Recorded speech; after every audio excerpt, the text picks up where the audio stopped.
favorite show. And producer, 5'11" from Blanchester, the Cow Killer, Casey McCollister. And comic engineer, standing at 4'8", the pride of the West Side, Elliot Rearing. And your host, weighing 150 pounds, soaking wet, from Hamilton, Ohio, H. Fowler. Well, yo. Welcome into Off the Bench, presented by United Dairy Farmers. It's a beautiful day here in Hamilton, Ohio. Nice, warm, sunny, and we got a fun show for you guys today. I don't know how well connected you are, but there was some NFL news yesterday, quite a bit of it. It was actually one of the more fun days on X.com. We'll get into all that. We're going to talk about the Bengals. We're going to talk about other moves around the NFL. We're going to play a little buy or sell. There's also an ESPN Top 100 that came out revolving around baseball players. And I think that our beloved Cincinnati Reds might have got slighted a little bit. Also, I want to hear from you guys. Yesterday, we opened up the lines. No one really called in talking about the Reds. I want to hear from you guys on what you think about the Cincinnati Bengals moves and, just other NFL talk. We're here. We're an open book, and we're going to have a lot of fun today. But I got on X.com last night,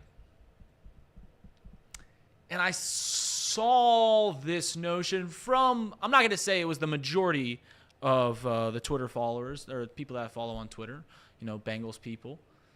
But I saw it from a couple of fans. I saw it from a couple of people that, talk about the Bengals either professionally or talk well enough about it that they have a pretty good following. And it's this idea that maybe the Cincinnati Bengals are in a rebuild. Why? No, seriously, why? Because the running back's gone? Because Joe Mixon's gone? Don't get it twisted about the whole Joe Mixon thing, and we'll get into it in depth here in a little bit. But I loved Joe Mixon. But this is what it takes in a salary cap league, right? Everyone loves Joe.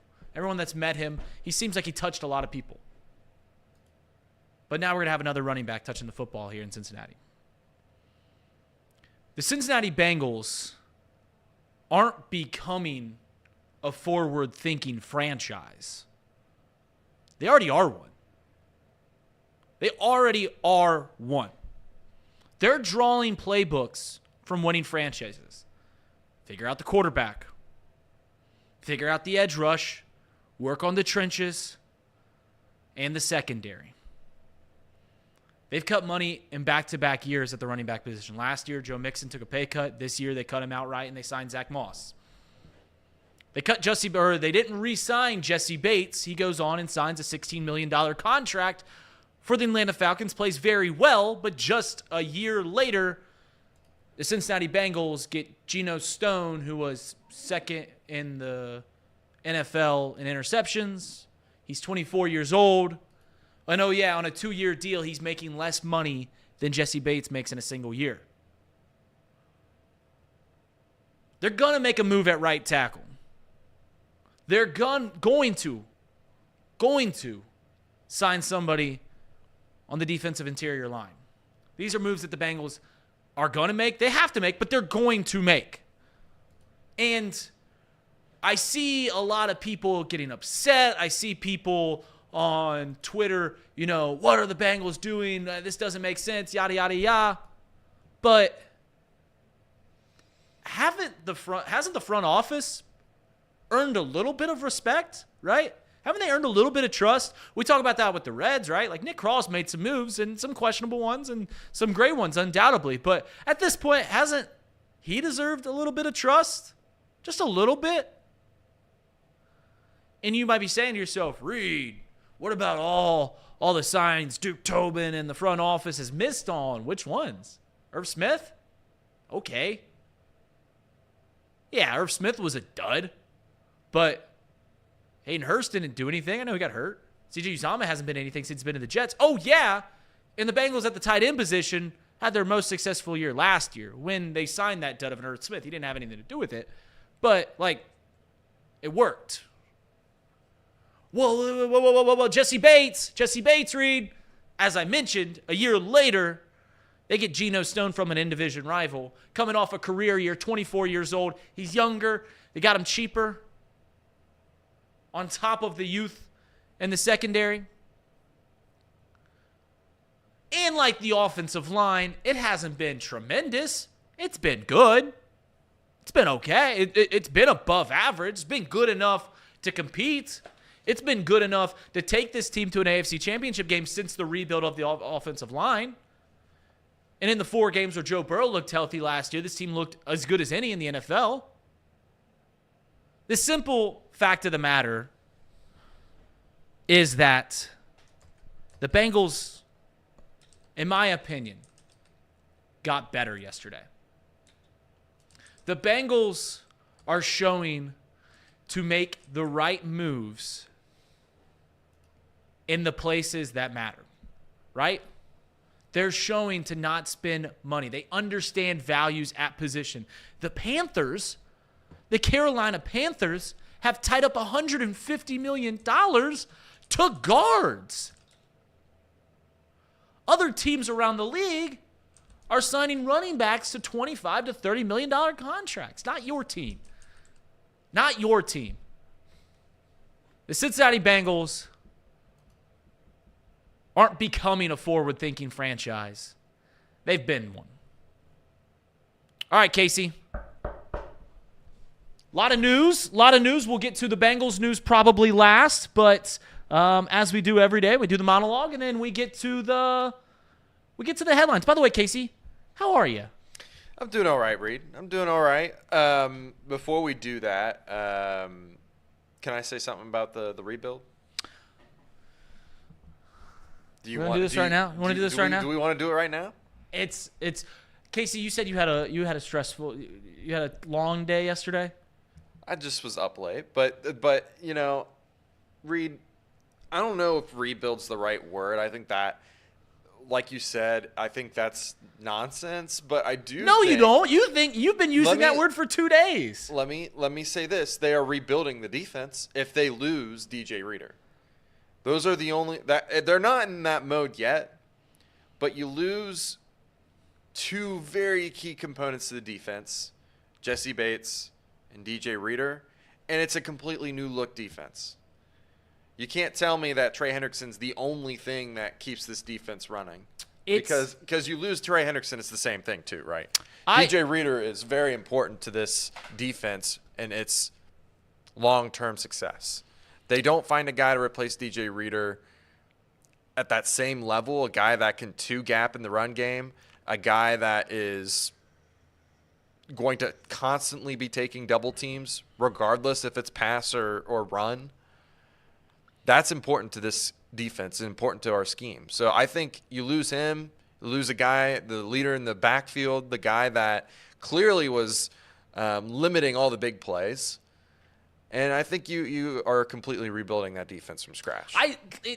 Listen, what we're about to argue about is undoubtedly semantics, right? Me and Casey have been having this argument off screen now for 2 days about, are the Bengals in a rebuild? He brought it up yesterday on the show, but then we talked about it after the show. In fact, we probably didn't get planning enough for this show because we were sitting here arguing about what is a rebuild in the NFL. And here's my opinion on it. It is undoubtedly true that the Bengals are going to have a new look on the defense, right? And I'm with Casey that as much as I am happy with the moves that they made yesterday, we'll get to all of them. Geno Stone, Zach Moss, they get a 3rd-round draft pick. Don't let that go under the radar. But in the NFL, good teams see players come and go. It's a salary cap league. It's a league that's predicated on youth, speed, athleticism, and I'm sorry to tell you, but as you get older, those things dwindle, right? There's a reason that we talk about a 28-year-old running back and we're like, that's kind of old. There's a reason that we talk about getting over the hill as the 30 age. Like, guys, he's got a 3 at the beginning of his age. Don't know if you can do it. There's a reason that wide receivers, cornerbacks, as they get older, they dwindle. And you guys know that. But in a league where youth, athleticism, speed, all these things are so valuable, are so important. Yes, guys are going to come and go. How are you going to look at me and tell me that this is a rebuild, right? This is a rebuild. The defense is completely being rebuilt. Yeah, it is being rebuilt. But like last year, a few years, like every year pretty much except for 2022, this defense has had multiple new starters. Multiple, right? Last year, we didn't talk about this defense was a rebuild last year. And we had, 3 new starters on the defense? All in the secondary? It's not a rebuild. Now, the phrase that I feel like is a cheat code here is saying retool, but this is what teams do. This is why when we talk about what it takes to be a successful team in the National Football League, we mentioned 1. Grade number 1, get a quarterback. Bingo, Bengals got it. Number 2, you got a good coach? Sure, I think he's a good coach. Some would argue, but I think we can all agree that he's not a bad coach. And then the third thing, and the most important thing that I say, not the most important, but the third thing to that equation is you got to keep drafting well, right? You can only spend so much money on free agents. You can only spend so much money there. If you can constantly retool your team, every year, right? They're given, hey, we're going to have 7 rounds, 6 rounds, 32 picks, and you can trade them, you can move them around. There's some the word I'm looking for there, compensatory. But compensatory picks. But everyone has the same, in theory, chances to go and get guys. You got to hit on those opportunities. I don't think it's a rebuild when you're just saying, guys, hey, you go. What I think is a rebuild, and this is how it's looked at in other sports, right? In baseball, what is a rebuild? When you're rebuilding a team is when, hey, we got 2-3 all-stars, but the team's not very good. Let's trade away the all-stars for prospects. In the NBA, we got one guy. Let's trade him away for young guys and or draft picks.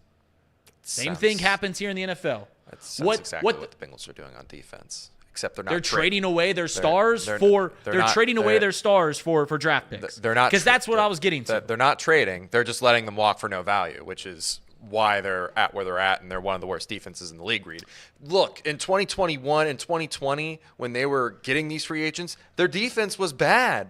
2020, leading into that 2021 season, that defense was horrible. We all agreed that they were in the middle of a rebuild before they went into the Super Bowl run. 2022, okay, that's the same defense. And in 2023, you lose your star player, and you think you've got him replaced. So, of course, no one was going to be talking about it being a new rebuild. We didn't realize how big of a deal Jesse Bates leaving would be. Now, with that new information and how big of a deal it was this year, them being the worst defense in the league, you can say it's a rebuild now, especially if they lose DJ Reader, because it's a whole new look defense. It's a completely new scheme from top to bottom. So, once again, this is where we're getting into semantics. A nice swipe there, dissolve, whatever you did there. Not the true cut. It's all right. This is where we get into the semantics of the whole argument, is what is a rebuild in the NFL? Because like I just insinuated, it guys move. They come and go. When I hear the word rebuild, it means that you are not actively, not trying to compete. Because that's what it means in other sports, right? When the Reds are rebuilding, they are throwing in the towel on the year, right? 2021. We'll get rid of all of our stars, all these guys that almost had us to the promised land. We'll redo it. That's a rebuild. When you hear it in basketball, it's the same thing, right? We'll try again in the future. We're trying to get early draft picks, and we'll try again. In football, there is a rebuild, but what the Bengals are doing isn't that. What other teams are doing isn't that, because they're still trying to compete. They still believe that they can win a Super Bowl. And it's hard for me to insinuate that a team is going through a rebuild when they are still contenders for the sport's greatest trophy. And I get what you're saying.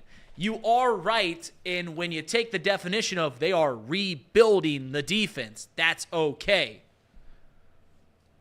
But as I've mentioned, this is what teams do in the National Football League. This is what almost all teams do. Reid, answer me this. If they lose DJ Reader this second, are they a Super Bowl defense? Yes or no? Yes or no? Are they a Super Bowl defense? No. Then that means that they're trying to build something to be a Super Bowl caliber defense. Case closed. Boom.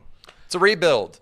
No. It's a rebuild on the defense. Yes. It's not a complete rebuild for the whole team. I'm not stupid, people. I'm not an idiot. Joe Burrow in the Super Bowl window is his entire career. I believe in that. But this defense is not ready. It is a rebuild on defense, and that's where people are getting confused. When you go into a rebuild as a team, you are changing the philosophy of the team. You are if you lose DJ Reader. You're changing the players. The philosophy's the same. You're still trying to get to the ultimate prize. You still think that you can compete. When you're going into a rebuild, you are actively saying we are not putting our best foot forward towards competing for the next few years because we want to go in the future. That's not what the Bengals are doing. Don't get that twisted at all. And yes, I am on board that as much as I love the moves that the Bengals did yesterday, if they do not get a serious interior lineman, then I don't want to call it a fail, but it's certainly not good, right? Because that's been my take now for days. Is with the Bengals have all this money, they need to use it on the interior line. Because that is the hardest position that I see that has the biggest deficit and the hardest position to fill. Tackle, I think you can do it in the draft. I think this is a great draft for that. And you can get a stopgap there in the middle. I like the youth parts in the secondary. They've already retooled the running back, and I think you can do it in the wide. I think you can do it multiple ways at wide receiver. So the hardest place to fill the biggest gap is on the interior line, and the Bengals have money to spend there. And once again, we are arguing semantics. I'm not disagreeing that the Bengals are having a new look to their defense, that they're going to have new players. I'm arguing that this is something that happens in the NFL quite frequently. This is something that happens across all teams that are competing, except for the teams that are in their 2-3 window where they're all in, a la the 49ers. And even the 49ers, they're missing some players. Are they in a rebuild?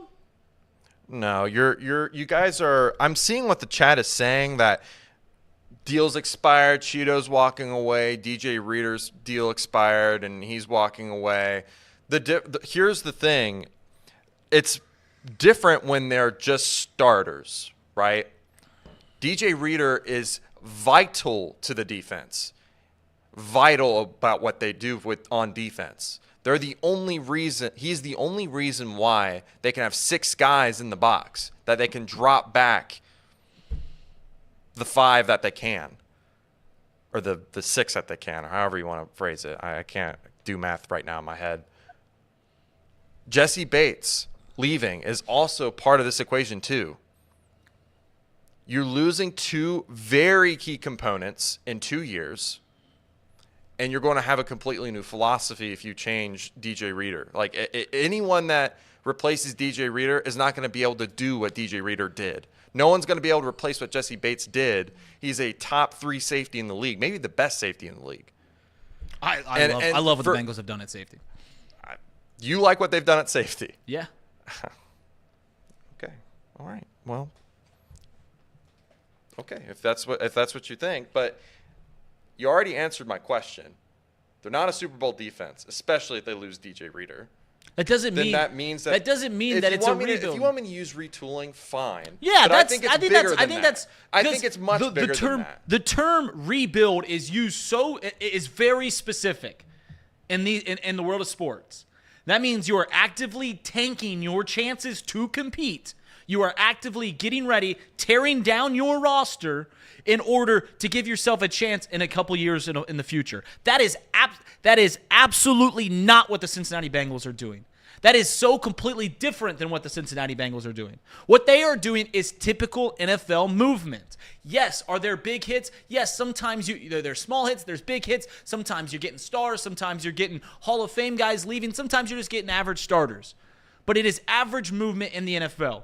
And yes, I'm on board with that. If they do not address the defensive tackle position, nose tackle, 3 tech with big names, with a lot of money spent there, then I'm going to be upset. I'm on board for that. But the term rebuild in sports is used so specifically, right? It's almost certain GMs, certain owners don't even like using it. It is a bad word because they know what it means in sports. It means, hey, we're tanking. It means, hey, yeah, we're not trying to compete this year. We're going to try in a couple years. That's not what the Cincinnati Bengals are doing.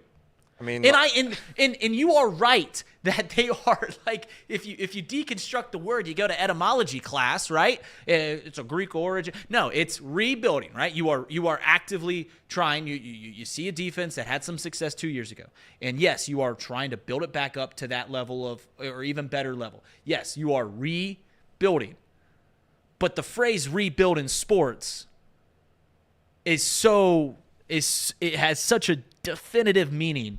And it is not what the Cincinnati Bengals are doing.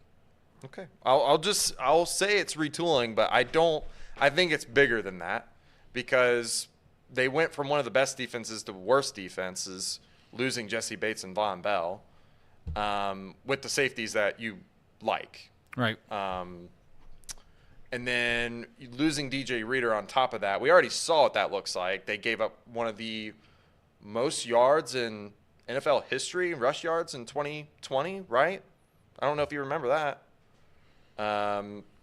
Yeah, I'm not looking forward to that if we lose DJ Reader. But again, they can not to say I don't like the moves that they've made too, right? I see people saying like I can't believe Casey has this take after signing Geno Stone. I like Geno Stone, but he's done it for 1 year. He did it for 1 year with the Baltimore Ravens, who have one of the best defenses and schemes in the entire football league. You've got to. I want to see him do something with the Bengals first before I'm crowning the secondary fixed by any stretch of the imagination. They were one of the worst in the league last year. That's fair. That's fair. Listen, similar to how I'm going to give Duke Tobin and the front office credit for the signings that they've had, I'm going to give Luana Romo credit. And once again, just the Cincinnati Bengals as a whole. How many big name free agents did they sign towards the defense in this entire era? Like, Trey Hendrickson wasn't a huge name. In fact, when we signed Trey Hendrickson, everyone laughed at us. Was Cheeto a huge name? No. In fact, the only big cornerback name that they've signed in this kind of era is Trey Waynes, right? And, yeah, missed there. Von Bell, Mike Hilton. These are all middle-tier guys, as someone put in the chat. Yeah. So, when I tell you that I like what the Bengals have done at safety, I mean it. I haven't fully fledged out this, but the same opinion that I have about running back, I have, in essence, about the safety position. I think that it is a position where value isn't overly critical. It's a position where giving Jessie Bates $65 million, as great as he was for the Cincinnati Bengals and as great as he was in his first year at Atlanta, doesn't make a whole lot of sense. Especially when you get Jordan Battle having the rookie year he had. Dax Hill up and down, but still a first-round draft pick with a lot of talent. And then on top of that, you get a guy that's 24 years old for $15 million over 2 years. That was second in the league in interceptions. That's coming off a career year. He's young. I'm on board, Casey, that if they don't get DJ Reader, there's some cause. Or just any interior, like a big interior lineman, which he's pretty much all that's left. Eric Armstead, I believe. If they don't have another difference maker signed on the defensive line this free agency, there's a problem. I 100% believe that. And this is not me trying to be negative about the Bengals. This is me having genuine concern in my thoughts and what I've seen, what I've watched over the last couple seasons, and how important Reader is. I can't stress to you how important Reader is to this defense. I get it. That's all I'm trying to say. And I still believe they'll be very competitive, especially with Joe Burrow. They're still going to probably win 10 plus games, even if their defense is complete ass. But that doesn't usually mean that you're going to win a championship. And that's what makes me most concerned, is because this defense has really been the vital component to our success. Being able to slow down Patrick Mahomes, being able to slow down Josh Allen. I disagree with that. I think Joe Burrow's the cog in the success, and I know the defense has been great. Well, yeah, I mean, it's 50-50. I Joe Burrow's right. 50, and then defense is 50. Right, Or and everyone likes to point 60 out the and low-scoring 40 and- postseason game. That's more than fine. That's more than fair. I'm not gonna sit there and argue that. But I would have never thought that the Bengals would have gotten to where they were if it wasn't for 9. And at the end of the day, the opinion that you guys have, that I have, and until it is proven not to be true, I'll continue to think it's true, is that when that guy with blonde hair from Athens, Plain, Ohio, stands in the pocket and gets enough time, this team's pretty damn hard to beat. Pretty damn hard to beat. All right, Casey, let's get into the headlines. Yeah, let's get into the headlines. The only thing locally that happened here, unfortunately, my NKU Norsemen lost 82-75 to Milwaukee. That ends their hopes of making it to the tournament, to the big dance. They can't do it every single year, you know. You can't do it 3 times in a row. How upset are you about this? I'm mildly upset. I wish I was more upset. I love the team. I love Darren Horn. It's just hard to do it so many times in a row. Like, they did it for 2 or 3 years in a row. Asking them to do it a third or fourth time was probably a tall task. That's fair. The Horizon League is very competitive this year. They're losing Marquez Wark next year. I'd love to see what they do. We'll see. I have high hopes for Darren Horn. I'm sure he can get those guys ready to go next year. That leads us to NFL news, because I don't think there's much else that happened yesterday. The Reds didn't play. Yeah, I alluded this. We'll talk. ESPN put out a top 100. It's just sports talk show stuff. The Reds only had one guy in the top 100 when every other team in the NL Central had at least 3. So we will get into that towards the end of the show. But yeah, let's start breaking down the NFL stuff. Sorry, I have some breaking. I'll just wait for the end of this because it's got to do with the Bengals. Ooh, baby. And the trade talks. So he got me on the edge of my seat. Well, we'll Not see. good. We'll see. Okay. Let's just go through some of the top free agent signings around the league, and then I'm gonna go team by team what I think has improved the most. Do some of the AFC North stuff here. Okay. Kirk Cousins to Atlanta. That's my biggest free agent signing. I think Atlanta right now is a contender in that division to win their division for sure. Definitely going to be a top team in the NFC with Kirk Cousins. We all know what Kirk Cousins struggles in the playoffs, though, so we'll see how that ends up working out. Did you see how much money Kirk Cousins has made in NFL? A lot guaranteed, too. It's like $312 million, which here's what's funny about that is a lot of people have the opinion that Kirk Cousins is underrated, and that's fair, right? Like when you talk about really good quarterbacks in the league, normally Kirk Cousins doesn't come up in the mind, although throughout most of his career he's been a pretty good quarterback. But how can you say a guy that's made like $320 million over the course of his career and will make over $320 million, which that's got to put him, I'm just speculating here, in the top 10 all times in career earnings. How can you say that guy's underrated? Or it's like maybe he's a bit overrated. I don't know. I think I'm agreeing with you. I think right now it's the Bucks or Falcons. I think if Kirk Cousins plays like Kirk Cousins with the talent around them, I think that's the Falcons' division to lose. Although I still like the spunky Baker Mayfields, the fighting Baker Mayfields down there in the Bay of Tampa. Yeah, I do like Baker Mayfield too. I think that we'll see. We'll see. It is Kirk Cousins, so time will tell. Andrew Dunn put in there, the Falcons gave Kirk Cousins $180 million instead of the Lamar Jackson $200. Man. Yeah. Just think about that for a second. That's kind of nuts, to be honest with you, but whatever. Anyways, moving on. Brian Burns, I think, is the next really big thing that happened in free agency. Might not be the best free agent that was signed, but he was the biggest news that broke because he was traded for a 2nd and a 5th round pick from the Giants. He now enters in a very stacked defensive line room with Kayvon Thibodeau and the other defensive tackle. That's not Leonard Williams. I always, It's pretty good. Huh? Yeah. Yeah, but very big deal for the Giants. Christian Wilkins signs a 4-year, $110 million deal with the Raiders, joining Max Crosby. That defensive line room got a little more scary. So does that in that division where the Broncos are going to be bad this year? Yeah. I think the Chargers are going to improve. They can't get worse. It should improve. Can they compete for a playoff spot?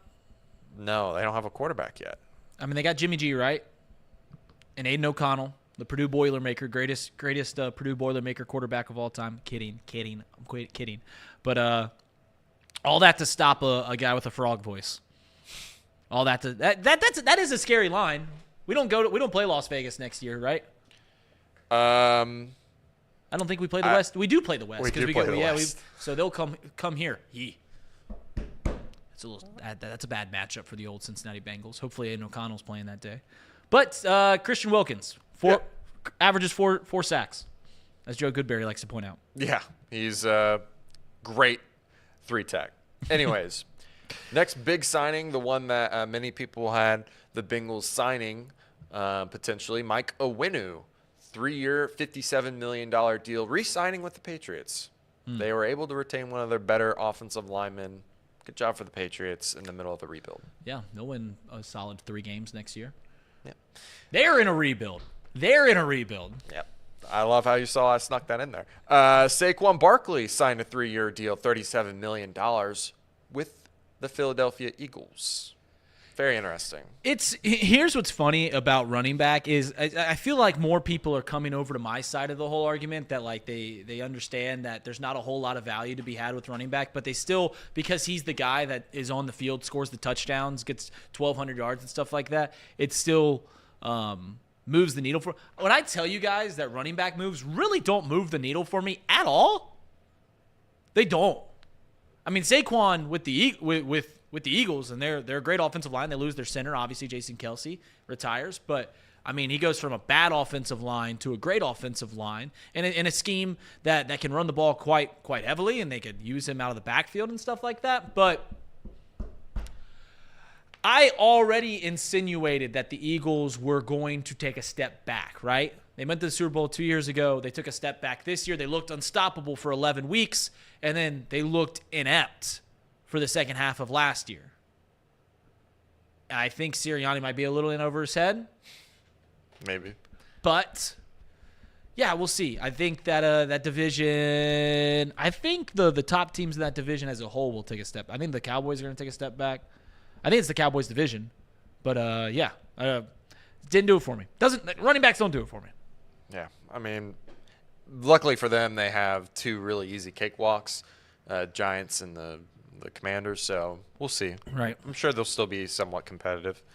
Next on my list, I have Leonard Williams, a 3-year, $64 million Seahawks deal. Robert Hunt, the guard that you kind of hinted at for the Panthers, got a 5-year, $100 million deal. Was not expecting that whatsoever for a guy of his level. Am I smoking some Delta 8 or what? $100 million for a guard? That's crazy. Of his caliber, too. That is crazy. $100 million for a guard?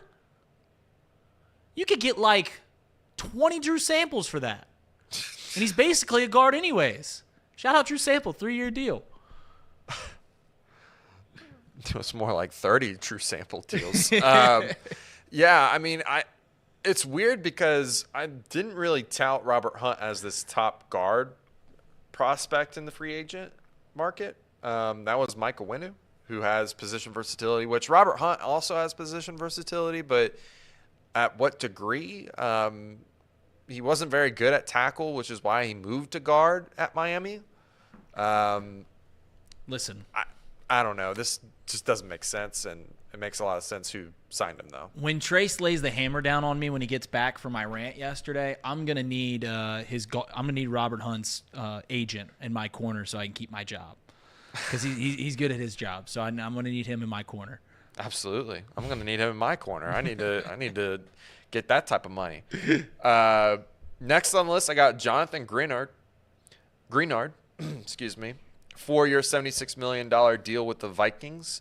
The very explosive edge rusher for the Texans leaves. I think that's a big underrated miss for the Texans. I think they really should have tried to retain this guy, but he's with the Vikings now. Josh Jacobs signs a 4-year, $48 million deal with the Packers. What?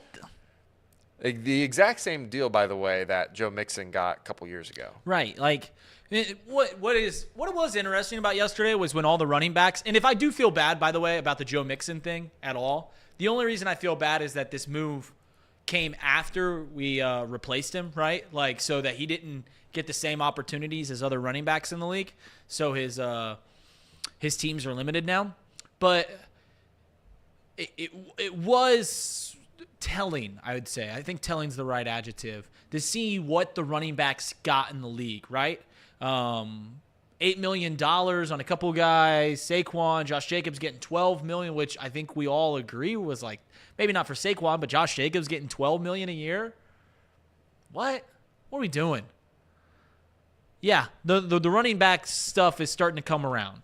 Teams are starting to understand stuff that I've been preaching for years now. And it'll go back, right? It will go back the other way. Everything's punch, counter punch. In a league that is so even as the NFL, these moves come and go, right? Everyone's overvaluing wide receivers, undervaluing running back right now. That'll switch around. That will go back to the mold in some time in the future. But just an interesting move by the Packers, who I think the Packers are a pretty smart franchise. I didn't get that one. Yeah, well, here's the other surprising move that the Packers made. They spent a lot of money on a safety. Xavier McKinney, 4-year, $68 million. He is one of the top free agent safeties in the market this year. They've spent over $116 million on a running back and a safety. It's wild. wild. It's when I start the show off saying the Bengals are a forward-thinking franchise, I formerly thought that about the Packers. These moves don't make sense. But the good thing about the Packers is they're so young that they can afford to make moves like this, right? Yep. Because they're not going to be paying their guys in the near future. They're probably going to have to pay Jordan Love here very soon because he's already been in the league for 4 years. But they are so young at a lot of positions that these moves kind of make sense. And then for every bad move that the Eagles make, it seems like they make a really good one. They signed Bryce Huff, the defensive end from the Jets, a 3-year, $51 million deal. They just keep adding to that D-line room, man. Every year they just rotate those guys out, find comparable talent, and make it work. So wish the Bengals could do that. We'll be fine. Faith. Hold faith. But if it's like last year where I said the same thing about the safety, like they'll figure out a way to move some of the safeties. And once again, we're a year later, and I really like what they're doing with the safety room. But hold faith in the Bengals D-line, Bengals front office. They'll be all right. So you asked me to talk about the AFC North before getting into the Bengals. Yep. There's not a lot to talk about for Pittsburgh and Baltimore. They made their moves, signing Justin Madubuike for the Ravens. And let me see really quickly. They also signed Nelson Aguilar and Malik Harrison, just some one-year dudes. I don't think that really has any effect on their team. Mm-hmm. Pittsburgh, they really haven't done anything either. Released a ton of players. Mitch Trubisky, Presley Harvin, Okafor, Mason Cole, Keanu Neal, Patrick Peterson, Allen Robinson. Signed Fehoko, a defensive interior guy and a punter. All right. And Cleveland, they signed Zadarius Smith. They retained him, which is a big deal. They got Jerry Jeudy, of course, and have also signed Jordan Hicks, linebacker. That brings us to all the Bengals news that happened. All right, let's get into it. Let's get right into it. Basically, yesterday, just to recap, Tee Higgins requested a trade early on. We broke that on Off the Bench here yesterday. You said you had some somewhat breaking news regarding the Bengals and trade. I assumed it was about this. I might have been wrong. Yes, it was. You are correct. Basically, someone from Carolina came out and said, with Carolina now in possession with picks 33 and 39, there had been some talk of packaging those in a trade for a player like Tee Higgins. A league source tells me no conversations have taken place between Carolina and Cincinnati, and a trade is not likely to happen. Okay. So it was just rumors. Yeah, I saw at one point that it was the pair of second-round picks, which I know everyone's holding out for first. If we get 2 second-round picks, I think that's a no-brainer as well. I think a first-round's a no-brainer. Yeah, we'll see. Yesterday, I think I was, when the news first broke, that I was incredibly – what's the right word I'm looking for here? I was thinking that it was likely that the Cincinnati Bengals would trade Tee Higgins. Just based off of some comments people have made about Tee Higgins' agent and stuff like that, I think that it is not likely that the Bengals will trade Tee Higgins, that he'll probably just play. And then he'll walk out the door, as Casey loves so much when our talented players just walk out the door and you get nothing in return. Yeah, that's one of my favorite things about the Bengals. They signed Geno Stone to a 2-year, $15 million deal. 2-year, $15 million, yes. Yep. And year one, it's a $6 million cap hit, I believe. Yeah, he was second in the NFL last year in interceptions, was 7. Yep. He was 20. He's only 24 years old. And I think that's Colt Melman put this in the chat not too long ago. I think that is what excites me most. It's one thing when your best year, because he's coming off his best year, right? He's trending in the right direction, as you could say. It's one thing when that best year comes in age 29 season, 28 season. Then you might be buying high. But when you're getting a safety for $7.5 million a year or 15 over 2, and he's coming off his best year, he's 24 years old, I love it. I truly, truly love the move. He had a fantastic play against the Bengals last year. I don't know if you remember it, and had the interception against Joe Burrow in the secondary. Made a great play. It was a game-saving interception. Yeah, I was going to pull up that clip, but it's a little boring. But it was really an incredible play because it's more about how he fooled Joe into thinking that he was bracketing Jamar Chase, and then he floats over to the top and picks off Joe. It's an incredible play. And rumor is that Zach Taylor ranted, like he loved that play so much, so he might have been a pushing force and getting Geno Stone. It's Casey. You're worried about the safety room, rightfully so. Jesse Bates, maybe the best safety in the league, was here, walked out the door. But the fact that they have Dax Hill, Jordan Battle, and now Geno Stone for paying them the same price, right? Paying them cheaper than what 1 year of Jesse Bates cost? Yep. Yeah, I mean, I think like I said, I like the Geno Stone signing. It's a guy that they desperately needed, right? They needed that guy that could really be the free safety type role, one that's sitting back deep, the one that's going to be able to go sideline to sideline and be able to cover most of the deep part of the field. I don't think they really had that last year. They had a guy in Dax Hill who's better in the box, Jordan Battle, better in the box. They thought they had a guy in Nick Scott who was a do-it-all type player who's very athletic. Turns out he can't tackle, and he can't also cover either. So it was just a bad combination. I am slightly concerned because Geno Stone is coming from a system that gets a lot of pressure, gets a lot of quarterback hits and things of that nature that allow him to be able to make those sort of moves like he did with Jamar Chase and that interception off of Joe Burrow. But the numbers are the numbers, man. He only gave up 193 yards last year, had 7 interceptions. That defense wasn't giving up a whole lot of yards, period, but yes. Period, right. I agree with you. And it was somewhat of a stacked room, too. I mean, you got to think of who was back there, and it was, he took advantage of his opportunities. He is, in terms of the athletic scoring, not very athletic at safety. But, oh, no. But Casey's out. He had a bad RAS score.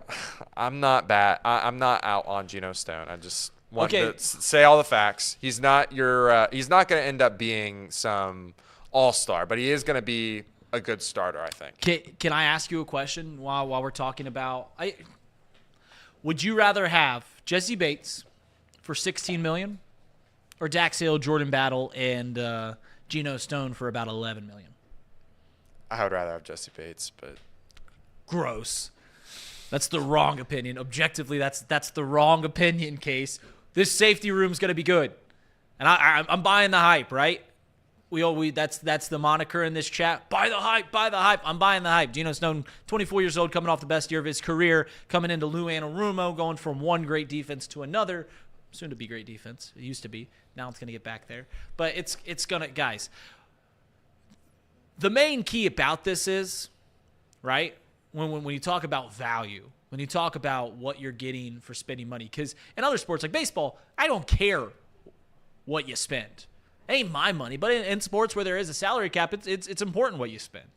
And it only matters. Trace Fowler brought this up one time, and maybe it's the only football take that I agree with him, is that if you don't spend to the cap, what's it matter, right? If you don't spend all your allotted money, you're allotted this much money, right? Your parents go outside, they tell you, hey, you wanna start a lemonade stand? We'll give you $25, make it the best lemonade stand you can. You better spend all $25. Don't spend 10. So it only matters if the Bengals spend to the cap, right? So you could say, hey, we're saving money on not signing a safety in Jesse Bates. Oh, we're saving the money by going to a cheaper, younger running back, and we'll get to that in a moment. But once again, if you're not spending money on the positions that matter, quarterback, offensive line, defensive line, cornerback, wide receiver, then what are we talking about? What are we talking about? CC?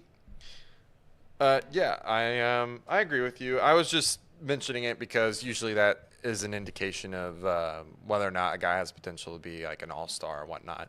I mean, they're just mentioning in the chat like the Tee Higgins had a 4, which yeah, he was not asked to be the number 1 receiver either, and he was a jump ball receiver and very good at it. Very good at it. And I think he has some underrated athleticism on the field too, right? There's a difference between running the 40 and running it on the field. So I can agree to that too. And yeah, Vontaze perfect. That's a classic one too. Grade it.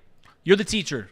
Mr. McAllister, Yep. Grade the Geno Stone signing. 2 years, $15 million, 24-year-old Geno Stone to help this safety room. I actually think this is a great signing because of the money. The money part to this equation concerned me because I thought Geno Stone would get more maybe in the open market because of how young he is.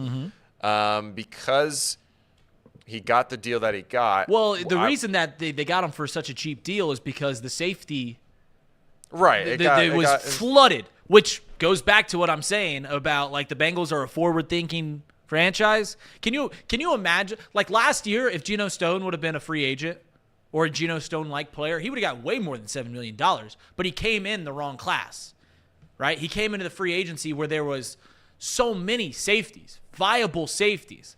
We signed Nick Scott for $4 million last year. That was a dud, and we kind of knew it was a dud when it happened. And now we're getting Geno Stone for slightly more money? Oh, baby. Sign me up for that. Sign me up for that. Also, you guys, you in the chat, you are responsible. We're doing this show, right? I got to focus on the thoughts, got to focus on the chat. You guys let us know if we're missing any breaking news. Sir Boy Wonder, if you're in the chat, that's what you used to be great at. So we got to do that. Casey, you keep chiming down at the phone. Yeah, I just... You're arguing with the chat, aren't you? I'm not trying to argue with the chat. Raz, let me just say this about Raz scores, and I'll be done with it. Raz scores are important, but a guy like DeJuan Jones, who's 6'9" and 370 pounds, is not going to do well on the Raz score because it's very geared towards people that are not his size and not his, obviously, his speed or his agility or whatnot. They can't measure. There's only one measurement for strength, and that's bench press. Like, that's, yeah, Raz scores are important in some instances, but it's different when you have a guy like Tee Higgins who's 6'5" and can catch everything that he snags. I mean, there's no measurement for your ability to catch a football. So that's what I'm trying to say. It is important, but it's not. It's not the end all. Yeah. if you look at this is where I'm going to defend Casey here about the RAS score thing. Yes, you can pluck guys out that have had bad RAS scores that have been fantastic in the NFL. But when you're trying to grade and you're trying to project someone's ability to succeed in the NFL, a RAS score is a pretty good place to start. Think of it like this. If you're a baseball guy, there have been plenty of pitchers, still in the league today, that don't throw 100 miles an hour, that throw high 80s, low 90s, that succeed. But the hit rate on a guy that throws 100 miles an hour is going to be much higher than a guy that throws 88 to 92. So you're just looking at projectable things. That's all the RAS score is, and that's Casey's being smart about it, right? If you look at the whole slew of RAS scores in the NFL history, a great majority of the high RAS scores lead to great football players. That's all he's saying. Yeah, that's all I'm getting at. And like I said, too, it doesn't take into an account when a guy is super massive and he has a very slow 40 time and he's trying to compete against a guy that is literally 100 pounds lighter than him. Like, there's some offensive linemen that are 295, 285, that are running the 40 at below 40, sub 40s. So that's what I'm getting at. Regardless, I'm going to move on from that. Okay. Geno Stone grade, I would give him a 85 because I think that would be a B. Yeah, I think it's a B plus. Or unless you go to a parochial school, that would be a B minus. Oh, I don't like that. I want a B plus. God, so 87 is 87 a B plus? Once again, if you go to parochial school, then that's a B. But yes, 87, right? It's 80. I think it's 88, 89. Yeah, 87 is a B plus. I've been out of school for a while. I didn't get a whole lot of B pluses. You can check my GPA. Well, whatever a B plus is, I think the money is good. I think that he's young. I think it leaves the door open for potential, if he's not good, for him to walk next year, right? Like, there's lots of different scenarios there. I think it's a win-win for everyone in that scenario. Okay. Like, for the Bengals, for him. I give this a 94 signing. I was just going to give it a grade, but you gave it a number. So 94. I think it's a A. I think it's an A. I love it. Love it. Adore it. Okay. Yeah. Sure. But I also think it'll be a move that we don't like. It's not going to be super impactful, maybe. Yes. So maybe an A is a bit overbearing. But, I mean, like, guys, if he has close to the same number of interceptions last year, you're telling me that's huge. That's a huge improvement. Yeah, right? I mean, Cam Taylor-Britt was the only guy snagging balls. Yeah, I agree with you. If he has the same production as he did last year, I mean, that's a massive improvement. That's that's huge. Ready to move on? Yeah, I think we touch on the once again, guys. We're gonna continue talking about all this stuff, and then we're gonna open up the lines later on in the show. If you guys want to talk some shop Bengals, we'll open up the lines so you guys can call in. You can tell Casey that he's an idiot for his rebuild take, and you can tell me that I'm an idiot for half the things I say. So, yeah. All right, what's next? Let's just cover the guys that they re-signed in the building really quickly before we get into the two big ones. Drew Sample was signed to a 3-year deal. I think it was, $6 million or something like that, Reid? 3-year deal, Super Bowl back on, baby. Let's go. Drew Sample in open space. Why do we need Tee Higgins? Why do we need Tyler Boyd? Drew Sample's all we need. $5 million, a steal. 3 more years of Drew. You know what? It's like it's an election year. You know, like 4 more years. 4 more years. I should go outside Paycor Stadium and go 3 more years. 3 more years. Let's go. Same amount of touchdowns as Jerry Jeudy. Yes, DS89. Glad for him to be back. He's actually more important to us in terms of just blocking, so I'm glad that we were able to keep him. And besides, we were like doing these 1-year deals with him every year, it felt like. Let's just get it out of the way. Let's just give him a 3-year deal because I don't want to have to keep going back to the table for him. So. Now $5 million for year one seemed a little too much. But here's the thing about Drew Sample, and I think Charlie Goldsmith once said this to him because I always joke when Charlie comes on about bringing is Drew's the kind of guy that makes teams great, right? You look you look at most of you guys have played sports. You need talent, right? You just need outward talent. But you also need some grave diggers. You need some guys that'll just lower the shoulder. They'll get money. They'll put their nose to the grindstone. That's what Drew Sample does, right? Drew Sample was a former second-round tight end. You think he complains about, you're not passing me the ball enough? You think he complains about, I got to go block on third down? No, he just does what he's told to do, and that's what you need. You need guys that put that nose firmly on the grindstone, and that's what Drew Sample does. It started out as a bit, the whole Drew Sample thing, because it was objectively a bad draft pick, and since then I've just last year was awesome.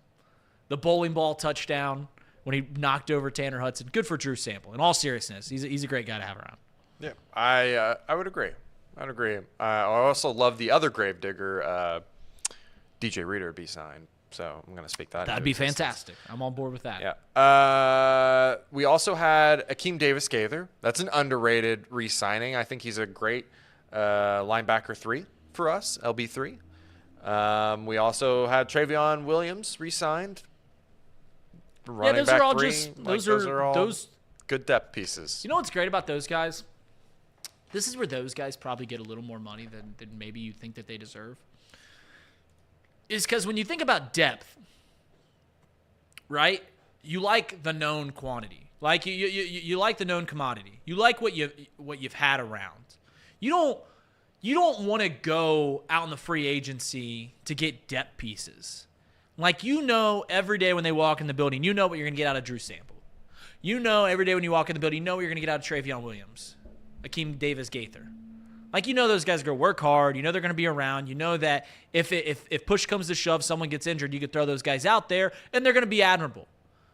So that's where those signings are really easy. And to be honest, those guys, because they fly so far under the radar, it's hard for them to get other contracts because other teams don't know them that well. But here in Cincinnati, we'll keep them around. Yeah. Good for all those guys. Yep, good for them.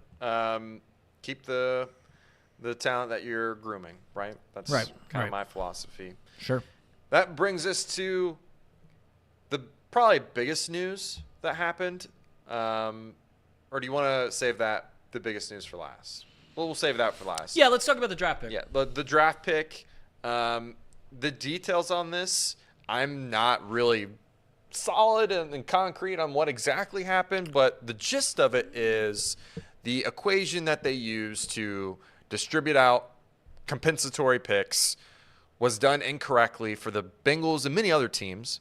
They were supposed to get a 3rd-round pick instead of a 6th-round pick for the Jesse Bates departure, and they ended up getting that 3rd-round pick back to them. So now we have picks 18, 49, 80-something, and 97. So we have 4 top 100 picks, which is fantastic. Right. Huge difference compared to where they were at in the 6th round. This has the potential to be the best move that the Bengals made yesterday. I mean, I still really love the value you get there is huge. Right. I know that you guys know this about how important early draft picks are. I think I used to not understand how important a 3rd round pick was. Right, you know the 1st round guys, you might know the 2nd round guys, but then after that it kind of just floats. But the Bengals have, over the last 6-7 years, have either it's been boom or bust in the 3rd round, but some of the most impactful players the Bengals have come in the 3rd round. Jordan Battle was last year. The year before that was Zach Carter. That was a flop. Joseph Osai before that. But then you're looking at guys like Logan Wilson, Jermaine Pratt. And Joseph Osai is good too. Yeah. Okay. Well, yeah. We'll see about Joseph Osai. I think we need a little more out of Osai. But Sam Hubbard. Yeah. I mean, these are important picks that the Bengals have done pretty well on. A lot of defensive guys, by the way. Yeah, I mean, I agree with you. I think it also leaves the door open for potential trade-ups, too. I mean, you combine your 1st and 3rd round pick and you move up 5 spots to go get your guy. It's a 3rd round pick they didn't have before. In my mind, I know that we have that extra 3rd round pick now, but I don't mind combining the package together, moving up 5 spots and getting our guy now. Like that to me is a scenario that makes sense now. Like you can actually go and if you have that available to you, if you want to jump ahead of the Colts and go get your tight end of the future in Brock Bowers so you can replace Tee Higgins, you go do that now. You can do that. I would much rather them not do that. If they're going to move up, here's what I'll say. I know it's sexy to get Brock Bowers. I know it's sexy to get some one of those like surefire wide receivers.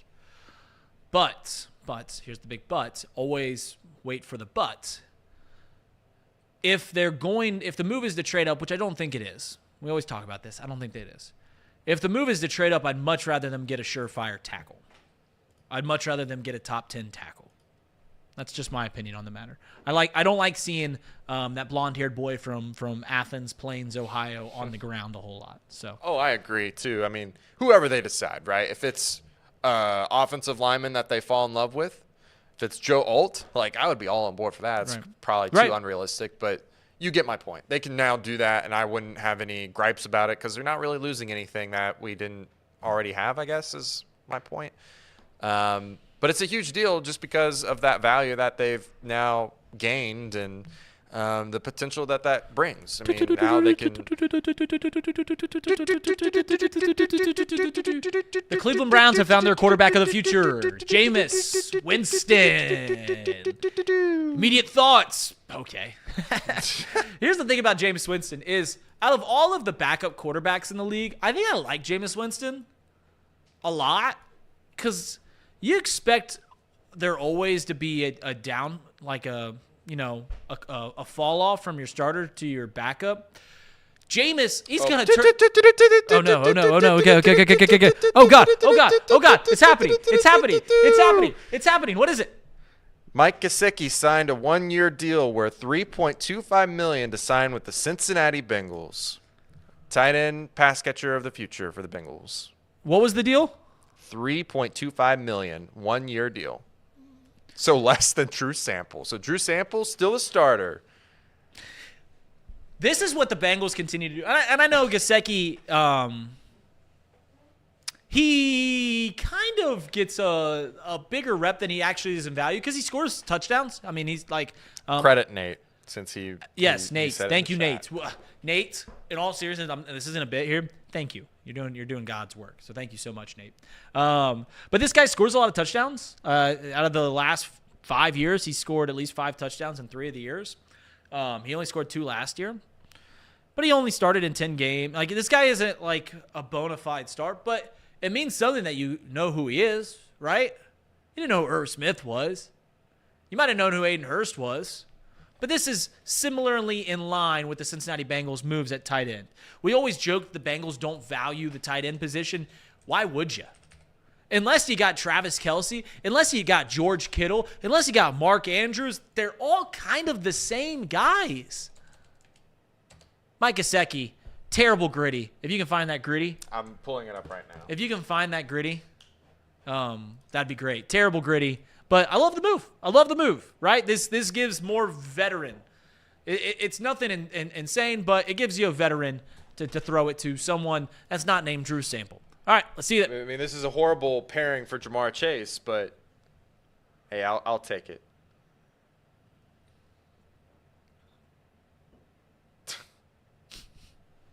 Just waving his. Disgusting. And probably the only reason he had 2 touchdowns last year is because he played on the New England Patriots. Casey, you've got to have a better gritty than that. You've got to have a better gritty than that. I'm sorry. I've got no rhythm whatsoever in terms of trying to hit the gritty. I can't. Sorry. Let's see if we can find my gritty. Not good at multitasking. There's the other one, the Miami Dolphins one, which is a little worse than what I just showed. Let me pull that one up. I just sent you my gritty, and we'll see how it compares to Mike Gesecki's. So I just sent you one of my gritties. Oh, here's the Dolphins one. This one is bad. Listen, between Jamar Chase and Mike Gesecki, we've got an average gritty. You can't say they're unbelievable there, but Buffalo is the only team that hasn't allowed a touchdown. He's funny about it, right? say they're Oh my God, it's terrible. This is a great move. Well, we'll talk about this. Show my gritty, and then we'll dive into Mike Gesecki before talking about Joe Mixon and Zach Moss. Man, I'm looking at Gesecki's numbers. Like I said, 5-6 touchdowns a few times. 500, 700 yards. But all right, here's my gritty. See how it compares to Mike Gesecki's. Come on. Pretty good.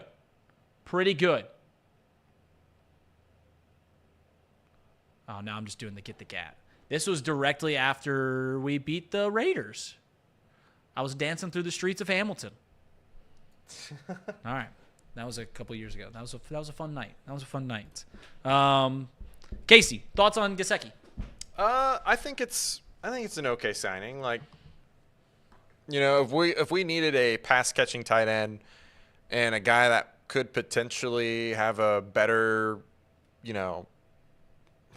a boom type season, I guess is what I would call it, a potential to really shine, Mike Gesecki is the guy. I really liked him coming out of college.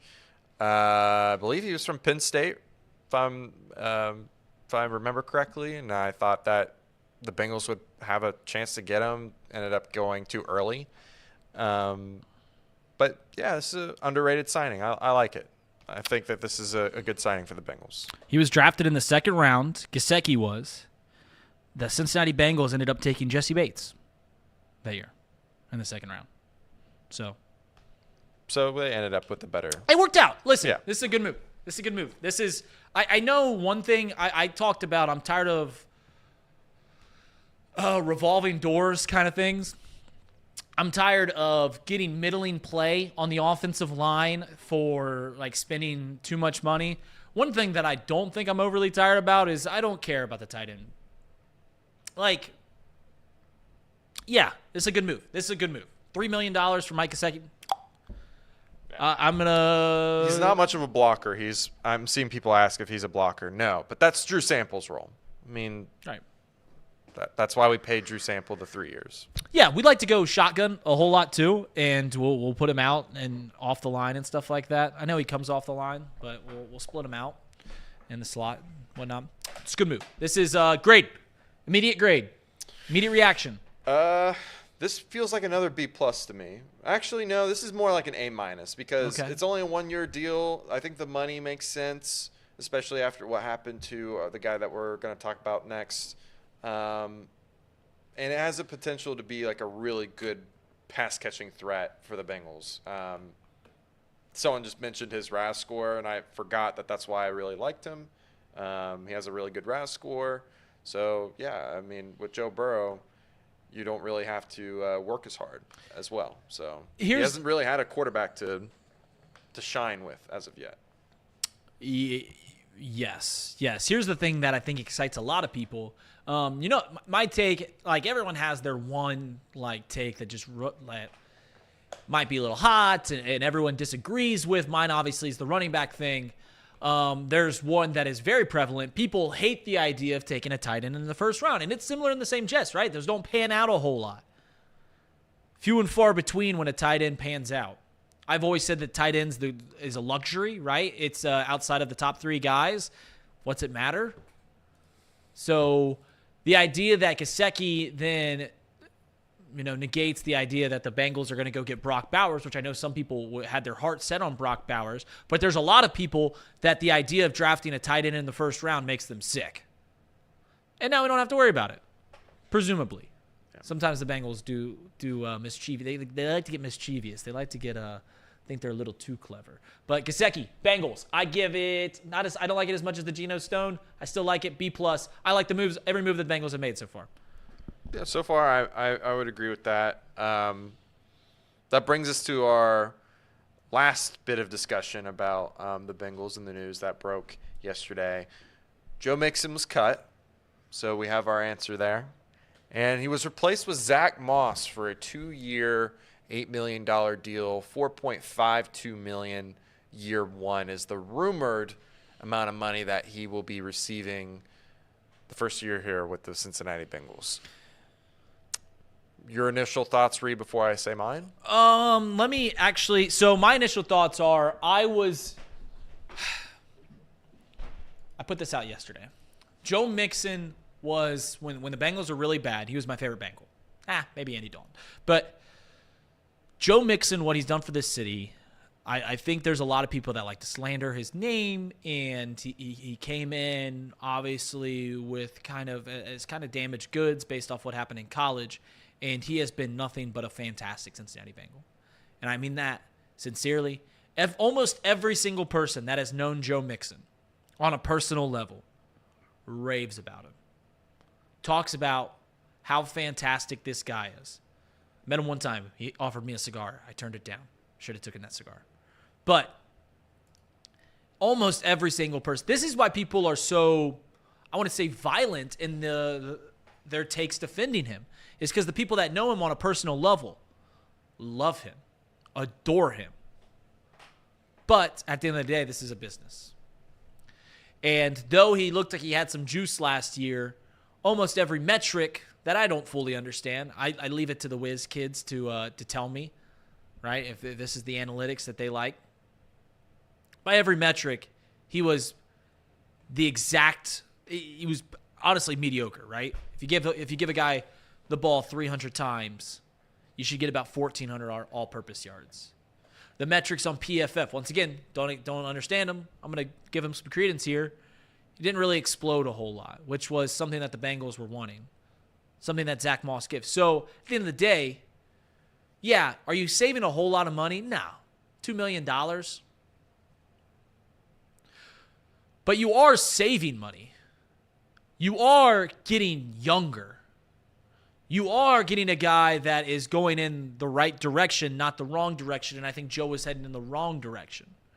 You are getting a guy that most metrics suggest will give more explosion, will give those big burst plays that I think was lacking from the Bengals' run game. Casey says it all the time. When you look at a running back's stats at the end of the game, it says, yeah, he averaged 5 yards a carry. He didn't get 5 yards a carry. It was 2 yards, 18 yards. 2 yards, a yard, 36 yards. It's plays like that where Zach Moss shines. Zach Moss filled in the role of a guy that was an MVP candidate just a few years ago in Jonathan Taylor when he was on the PUP list. And Zach Moss was exceptional. Truly exceptional in that offense. Now, Casey, can I bring up some of the text that you sent last night? So Casey sends these sends these tweets. He broke the news to me. He said, we're releasing Joe Mixon. I'm pulling this up. Zach Moss and Joe Mixon out for me and Rappaport. This is the first text that Casey sent. He said, stupid. Absolutely stupid. I said, I love it. Casey then says, Reid, they spent $4.5 million on him this year. Horrible. I think Casey's mom is watching. What the heck are they doing? And he said, no, they are. This is this is stupid ASF. As heck. Casey, your thoughts on releasing Joe Mixon and signing Zach Moss? Listen, that was just my natural gut reaction before doing a little more research on him. I think it's fine. If you're going to spend that money on a guy, it better be a guy like Zach Moss, who has the potential to be exactly what they're looking for. I think that I would have much rather just risked it in the draft and saved even more money. Like that's the way I look at it.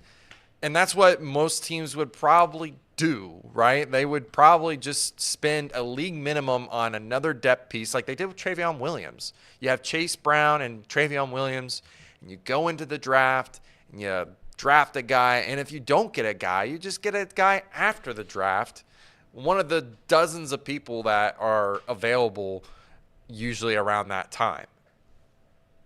$4.5 million, I'm basically arguing the same. It's the same argument that people have about cutting Mixon. You're saving like $2 million just to get Zach Moss. Well, I'm arguing about $2 million extra to just go get other guys. So yes, a little bit of an overreaction at first. You look at the numbers. The numbers suggest that he's more explosive, has better after contact yardage, with less carries, right? I mean, he did a really good job with the limited amount of carries. I will say this. This is subject to change once I do a little more research on the Colts and their offensive line and their scheme, because that first 4 weeks that he did really well was also the first 4 weeks that Anthony Richardson was on the team. So they had a quarterback running threat. And that's the majority of when his yards appeared to have come around. So subject to change a little bit. However, there's also another added benefit too to this. Better as a pass blocker. He allows the Bengals to now finally be a running back by committee rotation where we're actually getting to see more of Chase Brown. And we already know this one fact. The Bengals refuse to run the ball. They just do. They're going to throw 30-plus times a game, maybe even 40+ We ran Joe times Mixon a game. 250 times last year. I know, but that was because he was getting all the carries. He was still only getting like 15 carries a game when Joe Burrow was healthy. You spread that out now against 2 to 3 running backs that are healthy, young, and explosive, and you're going to get those to 20. Whereas last year it was 3 yards, 4 yards, 2 yards, 5 yards. Right. So I think in all, I think it's a smart move to get a guy like him. I just don't know if I would have spent the money.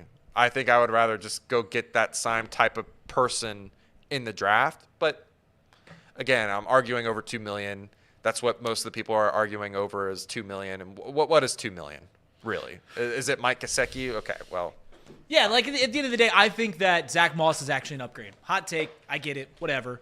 But especially with the amount of carries. If Joe Mixon had 25, 30 carries, I think he's a better back just because he's more consistent. But Zach Moss is only going to get maybe 10 carries a game, 10 touches a game. You need him to be explosive. I think between him and Chase Brown, we will see an explosion in the run game. I do. I agree. I think that we will see more big plays, some metrics, and I'm looking Pro Football Focus breakaway percentage metric. He ranked 15th amongst backs. Joe Mixon ranked 30th. And Pro Football Focus's elusive rating, which measures the success and impact of a runner regardless of blocking. Once again, I'm not the whiz kid. I didn't put these stats together. I'm just telling you what they tell me. Zach Moss was 18th. Mixon was 30th. So, like, you'll see some smart people, some people that I respect in their opinions on football. They will tell you that the Bengals did 3 things by releasing Joe Mixon and signing Zach Moss. They saved money, they got younger, and they got better. Boom, boom, boom. Bingo, bango, bongo. I love the move. I really do. But here's what I'll tell people that are very worried. And this is what I started the monologue off today talking about Zach Moss and Joe Mixon. And I said, if you think I don't have this opinion on running backs to think that the running back is going to make or break a season. I don't preach, and preach is the right word because I talk about it all the time. I get on a soapbox about it. I don't outwardly say these things about the running back and think that, oh, we got Zach Moss, we got a little better, this team's Super Bowl bound, and vice versa, oh, we lost Joe Mixon, this team's not going to make the postseason, this team's going to win 7 games. I just think that more often than not, the running back position is overvalued. I think that it's overblown, and it's shown that in the NFL. So when you go younger, when you get a little less tread on the tires, when you go a little cheaper, I think those are good moves all around. World beating, no. I think this is a good move, but where I gave Geno Stone an A, and where I gave the signing of Mike Gesecki that we just broke 20 minutes ago a B+ to an A-, I think this fits somewhere in the B- range because I think the impact isn't as big as the chatter around it, right? Sometimes the impact doesn't mirror how much talk you have. I think the ability, like I think the DJ Reader stuff that we are talking about a whole lot, I think that impact is much bigger than this. I think the impact of what happens with the Tee Higgins debacle is much bigger than this. Once again, Joe Mixon, phenomenal Bengal. Second all-time in rushing yards in this Bengals in this franchise's history. Has been great. I think much to the chagrin, much to the people tearing him down, has brought around his reputation, which I'm proud about. This Bengals franchise for a long time, guys like Pac-Man Jones, guys like Vontaze Burfict, just to name a couple, there was this rough and rowdy kind of moniker about the Bengals, right? And Joe Mixon came into that perception. That's when he came into the franchise. Oh, of course the Bengals signed Joe Mixon. Did you see what happened with him in college? Of course the Bengals are the guys that get him. And he's been a stand-up citizen. I know there's those legal matters all been negated, right? All been thrown out. Every single person that Joe Mixon has met raves about him as a human being. I'll take those. I will take the perception of those people over I'll take the perception of people on Twitter. That being said, I think it's a good move. I do feel bad, and we'll get to Casey in a second. He's raising his hand. He's like, hey, come on, let me talk. You're talking too much. No, you're good. You're good. I will say this, that if there's anything I feel bad about in this whole situation, it's that Joe Mixon didn't get to be a free agent yesterday when all these names are signing, when all these guys are going to different teams. I wish that Joe Mixon would have gotten the same opportunities as a Josh Jacobs, as a DeAndre Swift, as a Saquon Barkley, as a Zach Moss. He's not. A lot of running backs have been signed in the past 24 hours. And now Joe Mixon's teams that he could go to, few and far between. Good luck to Joe Mixon wherever he goes. I do have one question. Let's say he doesn't get signed, right, which would be kind of crazy, but it's a flooded market. I'm sure there will be a team to sign him. I'll get that out of the way. But would you consider getting him back for, like, really cheap, like $2 million? Like, just No. added depth? No? You wouldn't even do that? No. Okay. Just curious. The other Because thing we got I Chase, had, we got Chase Brown, we've got Zach Moss. the other thing I had, and the only reason I would do that is because I'd want him on goal line situations because we don't really have a guy that's big at the moment. We have two very small, 5'9", 200-pound guys where Mixon's 6'1", 220. But anyways, I was just looking at the other thing that we're losing, and that's just the receiving end of things. Mixon had 4 drops on 62 targets. Zach Moss had 5 drops on 35 targets and less yards. Fumbled one time. Fumbled once. So, again, that's what you get when you get an explosive guy, too.